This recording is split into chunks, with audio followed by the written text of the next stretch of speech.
Alors, ayant dit cela, je voudrais dire maintenant que ce qui m'a excité vraiment grandement, et je crois que je ne suis pas le seul à s'installer dans ce livre, c'est d'une part ce que je disais tout à l'heure, la question verticale horizontale, que nous appelons aussi ici, c'est surtout à l'ERI, bottom-up, top-down. Ce qui veut dire la même chose, que bottom-up, ça ne veut pas dire horizontal, ça veut dire qui monte, ascendant et descendant. Top-down, bottom-up, top-down. C'est une question qui est énormément discutée dans l'espace de ceux qu'on appelle parfois les geeks ou les hackers, etc., etc., parce que c'est aussi une question que je crois Gert Löwing aide beaucoup à penser dans la technologie réticulaire numérique. On a beaucoup spéculé sur les potentialités horizontales ou bottom-up du réseau Internet et les changements profonds que cela a produit dans les possibilités politiques de la multitude, la puissance, l'interview, etc., etc.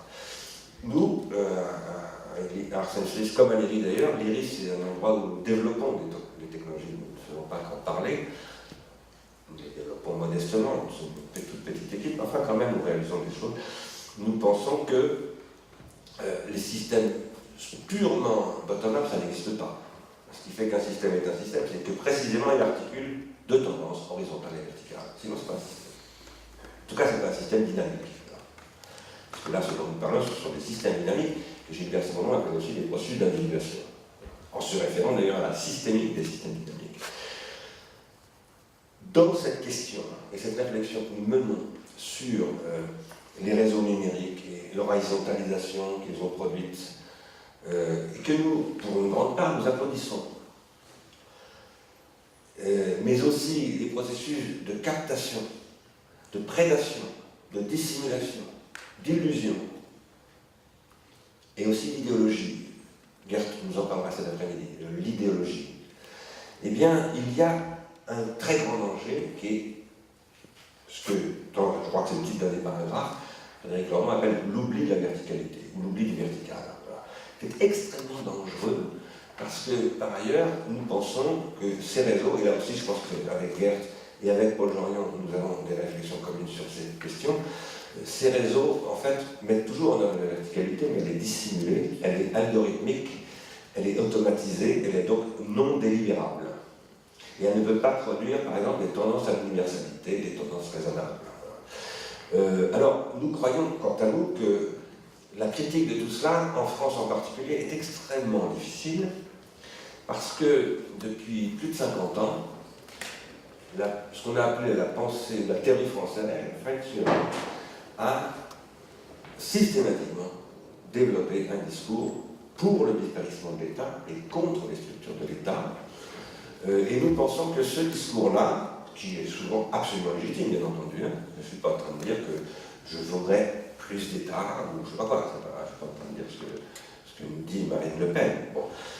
Mais par contre, je pense que ce discours sur, qui était aussi le discours de Lénine, bien sûr, hein, le discours de Lénine, l'État et la révolution, c'est, voilà, nous sommes ceux qui vont faire dépérir l'État, et bien ce discours est historiquement archi-problématique. Parce que ceux qui ont vraiment fait dépérir l'État, c'est la société du monde Bellerin, et c'est tout le mouvement néolibéral, s'appuyant sur une intelligence des technologies absolument remarquable, d'ailleurs, parce que c'est une puissance admirable, il faut savoir admirer ses adversaires, hein, parce que sinon on les sous-estime, et à ce moment-là, on se surestime. Il faut faire très attention. Moi, j'admire beaucoup la puissance de cette hégémonie, de combat par ailleurs, et qui a su s'emparer d'abord d'Internet et ensuite du web. Et nous pensons qu'aujourd'hui, l'Europe et la France sont dans une situation extrêmement problématique, parce qu'ils n'ont à peu près rien compris à ce qui se jouait là, et qu'un des motifs pour lesquels ils n'ont rien compris, c'est une espèce d'idéologie du dépérissement de l'État, qui n'est pas l'idéologie du capitalisme, mais l'idéologie d'un discours d'accompagnement qui croit combattre le capitalisme, qui en réalité est en train de préparer le nouveau capitalisme, le capitalisme computationnel et réticulaire, dans ce qu'il a de plus violent et sauvage. Alors,